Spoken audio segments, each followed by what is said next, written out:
Hello there, welcome to another Starfield ship review video. In today's video, we're going to be looking at the Privateer, or in this case, my case, the Privateer 3. The number you see, the 3, just denotes the level of it.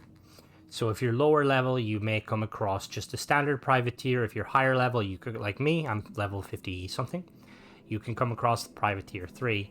I think it's just like a slight increase in the stats, but like it's nothing major anyway, so it's kind of irrelevant whether it's the 1 or the 2 or the 3. Ship stays the same, to my knowledge. So yeah, it's clearly, as you can tell, a Shroud Eklund ship with the, well, I mean, it looks very, I can't put my finger on it. I'm trying to think of like what the shape would be. I want to say teardrop, but not really teardrop. Boxy probably was the first word that comes to mind. But yeah, it's still nonetheless, it's still a really cool ship. I quite like the look of Shroud Eklund ships. But anyway, let's look at the stats. So the fuel is pitiful, 100 fuel. You'll notice when I go to do the exterior shot that I'm not in my usual location, because the location I went to buy it, I couldn't make the jump. I would have to have made like 6 different jumps, and I was like, well, that's kind of, what better way to show that the fuel is kind of trash than, being stranded on a planet. So yeah, fuel very bad. Upgraded unless you enjoy hopping, The hull is 987, which is really good hull. That's the thing with Shroud Eklund ships. Even though Deimos is the kind of the undisputed combat ship maker, Shroud ships are set up in a way like they're kind of like, it's almost like they layer their hull. Like most of their exteriors or most of their modules are kind of hidden basically, which is, it's a cool design. It definitely makes me think this thing would have a lot of armor, which obviously by the hull showing it does. So cargo capacity, it's got 1500, which isn't bad. It's not amazing, but it's definitely not like the 200 some Deimos vessels. So it's clear this ship is kind of a bit of an all-rounder, although not a long-range all-rounder. So it's got a B-class reactor, 28 power. Your mileage may vary slightly, as I've been investing in the perk that gives me a little bit more power. It's got a crew of 5, really nice. Jump range of 30, which is amazing. That's the highest jump range you can get in the game. But good luck trying to jump anywhere, because that fuel tank is going to mess with you. It's got 900 shields almost, which is really good. Max shields for base shields, I think, is about 1500, but that's usually reserved for C-class. Like, having a B-class to almost 900 shields is really good. And then it's got 2 sets of weapons. It's got particles and ballistics, so it's got those 2 ballistic weapons on each side, and then it's got a particle underneath and a particle offset to the left.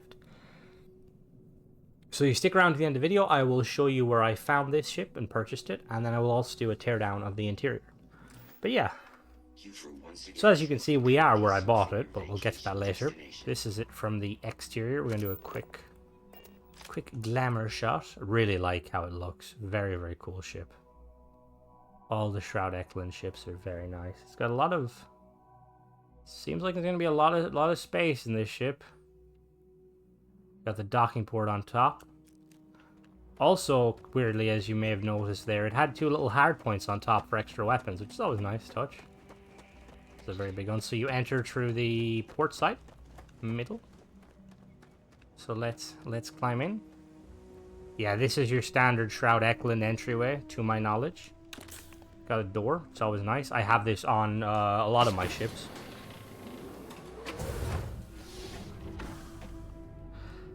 I'm expecting this to be a maze. Okay, so immediately we enter I believe this is a Shroud Eklund computer control room. So basically like a server room. Keep all your data backed up on the ship. It's always nice to have. The crew are all congregating down here because I just purchased the ship, and they're new to exploring as well as me. So immediately we come up here, and we have, this is a 3x3. I think it's an Eklund or Shroud Eklund cargo area. It's really nice. Like, this thing is, this is like like, I like this from an interior point of view, but like if you were building this ship to make it like livable, like your own, you could probably take this out and put in some other things, like put 3 individual modules. You have a 1x1 entryway here that leads to, I believe this is an all-in-one berth. Yep, this is oh wait, no. This is, actually, no, I think it is an all-in-one berth. I thought it might have been a science lab.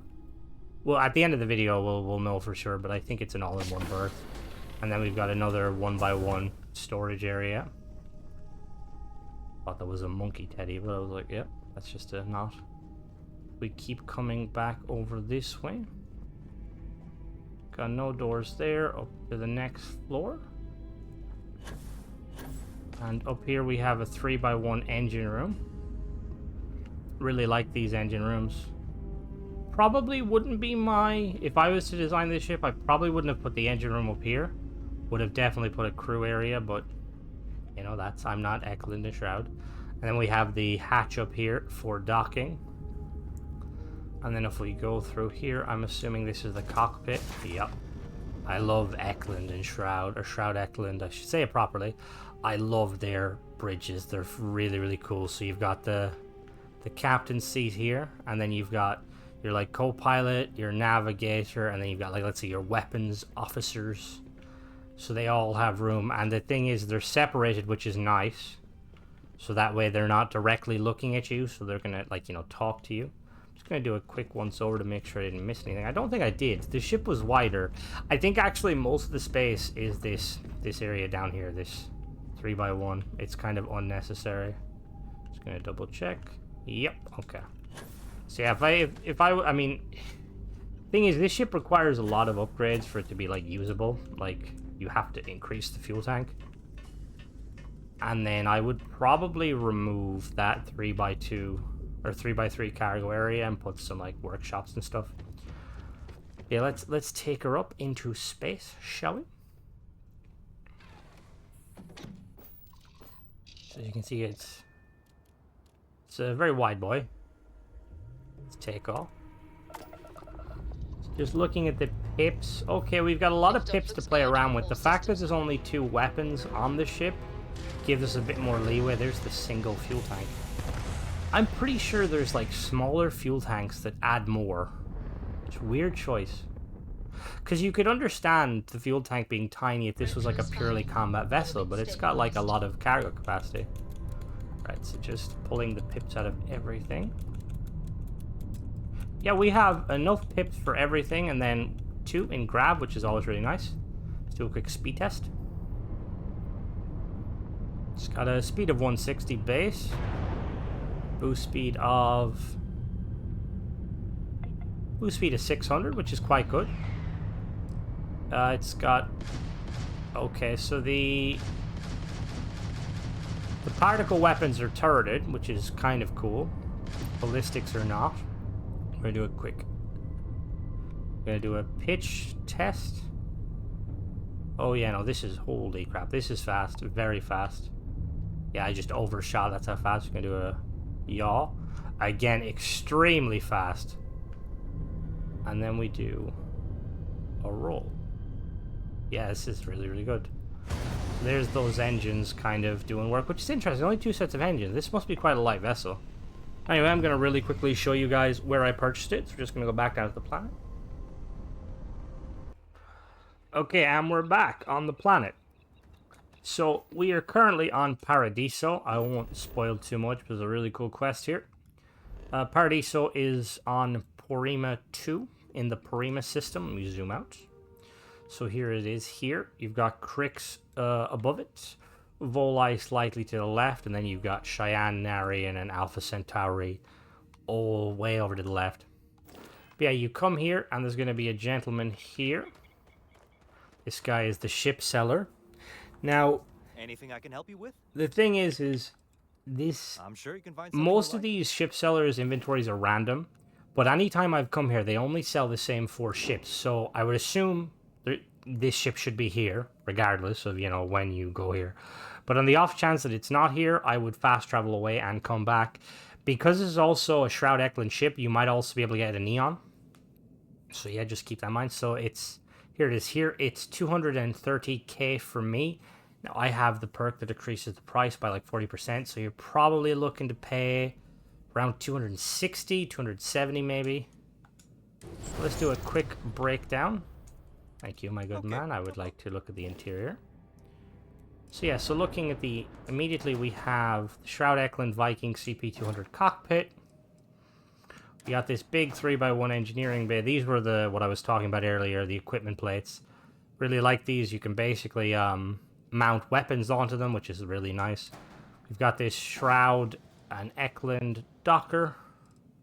And then underneath we have the Shroud 2x1 living quarters.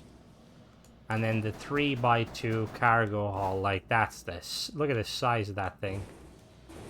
I would definitely say it's like unnecessary in a ship like this. And then we have, here we have a Shroud storage room. And another Shroud storage room. And then down at the bottom, we have the computer core room. And then a Shroud Eklund landing bay. Gonna double check there's nothing else. Yeah, that seems to be all there is. So just to double check again. We've got a storeroom, a 1x1 Port A storeroom from Eklund and Shroud. We've got the Eklund and Shroud Connect Pro Docker top, Stability Pro landing bay, 2x1 computer core, the Viking CP200 cockpit, the Shroud cargo hall 2x3, the Shroud engineering bay 3x1, the Shroud living quarters 2x1, and then another Shroud storeroom 1x1 starboard A. So, thanks for watching, guys.